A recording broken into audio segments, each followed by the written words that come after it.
আমাদের আহলে হাদিস ভাইরা কি করেন, নামাজে যখন দাঁড়ান এই পা ওই ব্যক্তির পায়ের আঙ্গুলের সাথে লাগান, ওই পা ওই ব্যক্তির পায়ের আঙ্গুলের সাথে কি করেন আপনারা দেখছেননি?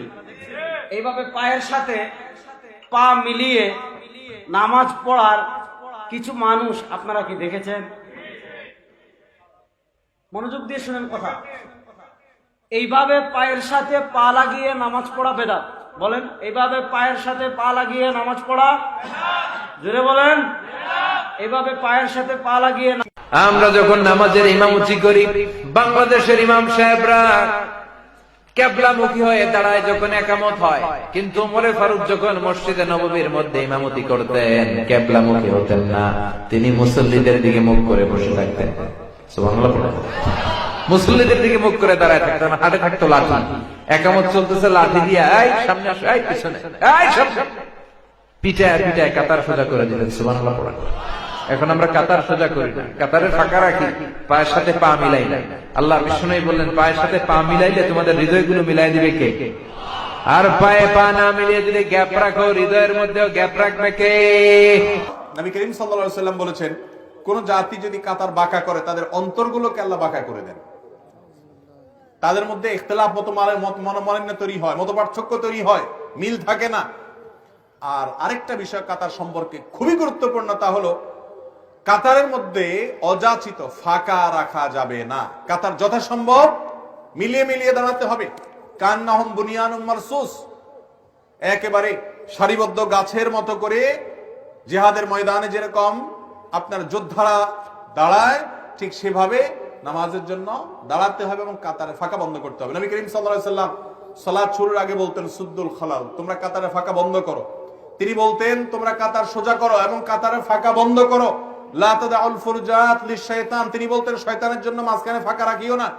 আমাদের দেশে অনেকে এত ফাঁকা রাখে যে মনে হয় যে দুইজন দুই নামাজ পড়তেছে, জামাতে যে নামাজ পড়তেছে এটা বুঝার উপায় থাকে না। অনেকে আছে আবার যে কাছে কেউ মিশে দাঁড়াতে চাইলে তিনি বলে, ভাই গায়ের দিকে আসছেন কেন, একটু দূরে দাঁড়ান।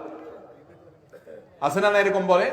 বুখারীর হাদিস, নবী করিম সাল্লাল্লাহু আলাইহি ওয়াসাল্লাম বলেছেন, তোমাদের মধ্যে সবচেয়ে উত্তম মানুষ হলো আলিয়ানুকুম মানাকে ফিস সালাহ, যে ব্যক্তি তার পাশের লোকের সাথে কাঁধটাকে নরম করে দেয়। নরম তার মানে পাশের লোককে তার পাশে দাঁড়াইতে দেয়। এজন্য ভাইরা আমার, কাতারের মধ্যে ফাঁকা রাখা কোনো ভালো কিছু। সহিহ বুখারীর প্রথম খণ্ডে বুক অব আজানে 75 নম্বর অধ্যায়ের 692 নম্বর হাদিসে উল্লেখ আছে, হযরত আনাস রাদিয়াল্লাহু তাআলা আনহু বলেছেন যে আমরা যখন সালাহ আদায় করতাম, পাশের লোকের কাঁধের সাথে আমাদের কাঁধ লেগে যেত, আমাদের পা পাশের জনের পায়ে লাগতো। আমাদের প্রিয় নবীজি বলেছেন, সুন্নাহ আবু দাউদে উল্লেখ আছে প্রথম খণ্ডে বুক অব সালাহ 245 নম্বর অধ্যায়ের 666 নম্বর হাদিসে, আমাদের প্রিয় নবীজি বলেছেন, সালাহ আদায়ের আগে তোমরা সমান লাইনে দাঁড়াও, কাঁধে কাঁধ লাগিয়ে দাঁড়াও, আর সেখানে শয়তানের যাবার জন্য কোনো খোলা জায়গা বা রাস্তা রেখো না। আমাদের নবীজি বলেছেন, সালাহ আদায়ের সময় তোমরা পাশাপাশি দাঁড়াও, আর সেখানে শয়তানে যাওয়ার জন্য কোনো রাস্তা রেখো না। নবীজি সেই রকম কোনো শয়তানের কথা বলছেন না, যাকে আপনারা ওনিডা টিভির অ্যাডে দেখেছেন। ওনিডা টিভির অ্যাড দেখেছেন, দুটো সিং আর একটা লেজওয়ালা শয়তান। আমাদের নবীজি এ ধরনের শয়তানের কথা বলেননি। এখানে শয়তান হলো বিভিন্ন বৈষম্য, জাতিগত, গোত্রগত, বর্ণগত, সম্পদের। সেখানে হতে পারে যে তারা ধনী বা গরিব, সে হোক রাজা বা ফকির। আপনি যখনই নামাজ আদায় করেন, যখনই সালাহ আদায় করেন, কাঁধে কাঁধ লাগিয়ে দাঁড়ান, যাতে করে ভ্রাতৃত্ব আরো দৃঢ় হয়। যেসব বৈষম্য জাতির, গোত্রের, বর্ণের, ধর্মের, সম্পদের, সেগুলো আপনাদের মধ্যে থাকবে না। 23 বছর জীবনে কোন একদিন কোন এক ওয়াক্ত সালাত সাহাবীর দিকে মুখ না করে কাতার সোজা করুন, প্রাচীরের মতো হয়ে দাঁড়ান, ফাঁকা বন্ধ করুন। ওই যে দেখছি শয়তান দুইজনের ফাঁকা দিয়ে ঢুকছে ছাগলের বাচ্চার মতো, এইগুলি কথা না বলে জীবনে কোনো একদিন সালাত শুরু করেছেন তা কেউ কোনোদিন প্রমাণ করতে পারবে না। কোনোদিন যদি প্রমাণ হয়ে যায় যে আল্লাহর নবী একদিন এইভাবে না বলে নামাজ শুরু করেছেন, এটা প্রমাণ হয়ে গেলে আমি আব্দুর রাজ্জাক বিন ইউসুফ আর জীবনে কোনোদিন বক্তব্য দিব না। এই বাক্যটা কি নিয়ে যেতে পারবেন? কি বললাম আমি? এটা কি নিজে নিজে বলেন তো দেখি আমি কি বললাম। কেউ যদি প্রমাণ করতে পারে জীবনে কোনোদিন যে আল্লাহর নবী এইভাবে মুখ ঘুরিয়ে না বলে সালাত শুরু করে দিয়েছেন, এটা প্রমাণ হয়ে গেলে আমি আর কোনোদিন বক্তব্য দিব না। তাহলে কথাটা কি বললাম? যে প্রত্যেক নামাজের সময়, সলাতের সময় সাহাবীগণের মুখামুখি হয়ে কাতার সোজা করুন, প্রাচীরের মতো হয়ে ফাঁকা বন্ধ করে দাঁড়ান, এই কথা বলার পরে সালাত শুরু করতেন না। বুঝাতে পারলাম না মনে হয়।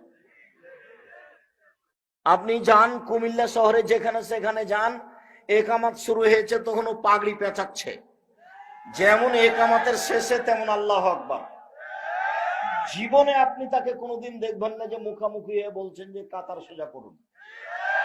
ওর জীবনে কোনোদিন ঘটেনি, ওই দিকে মুখ করে আছে, কেবলার দিকে।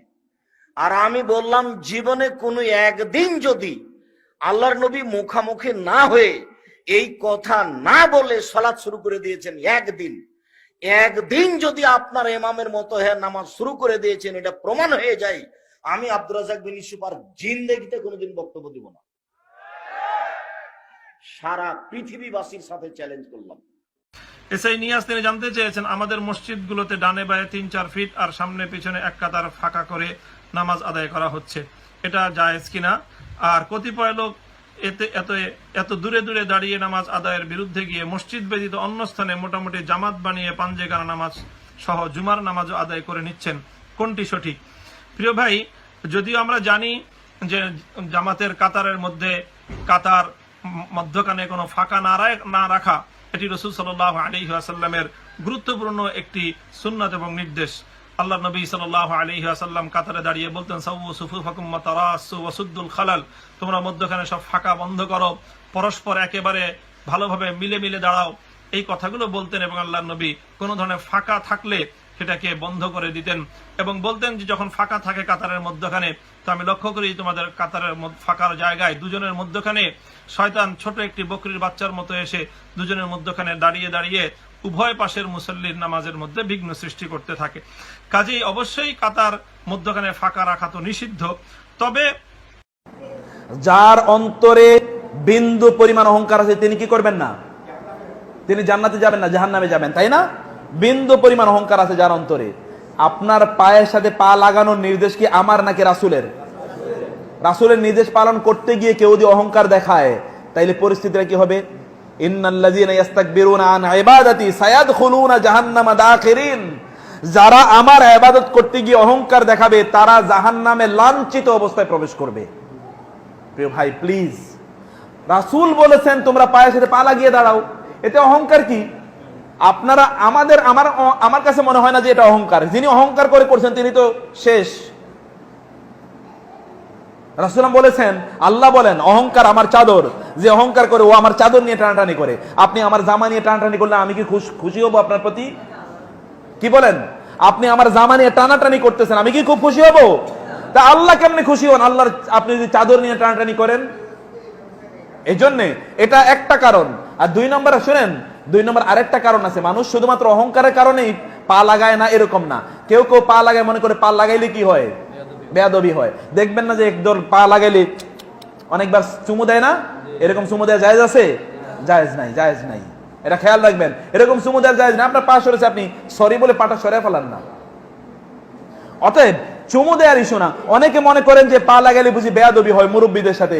বেয়াদবির ইস্যু না, এটা ইবাদতের ইস্যু। বেয়াদবির ইস্যু না, এটা ইবাদতের ইস্যু। যেমনি ধরেন আপনি আসলেন কি করতে মসজিদে, আপনি আসলেন আগে, আরেকজন আসলো পরে। যিনি পরে আসলেন তাকে সম্মান দেখে আপনি প্রথম কাতারে নিয়ে আসলেন, আপনি পিছনে কাতারে চলে গেলেন। আপনি মনে করছেন সম্মান দেখাইছেন, আপনি 2টা প্রবলেম করেছেন। সম্মান তো হয়ই নাই, বরং আপনি সুন্নাহ বিরোধী কাজ করলেন, অপরাধ হলো। 2 নম্বর কাজ হলো আপনি আপনার নিজের মর্যাদার জায়গাটা কি করলেন? ধ্বংস করে দিলেন। আপনি জানেন প্রথম কাতারে থাকলে সম্মান কত বেশি, মর্যাদা কত বেশি। আপনি যদি এটা জানতেন, রাসূল সাল্লাল্লাহু আলাইহি ওয়াসাল্লাম বলেছেন মানুষ যদি জানতো প্রথম কাতারে থাকলে কি মর্যাদা পায়, প্রয়োজনে তারা লটারি দিয়ে বলতো কারা প্রথম কাতারে দাঁড়াবে। লটারি করতো।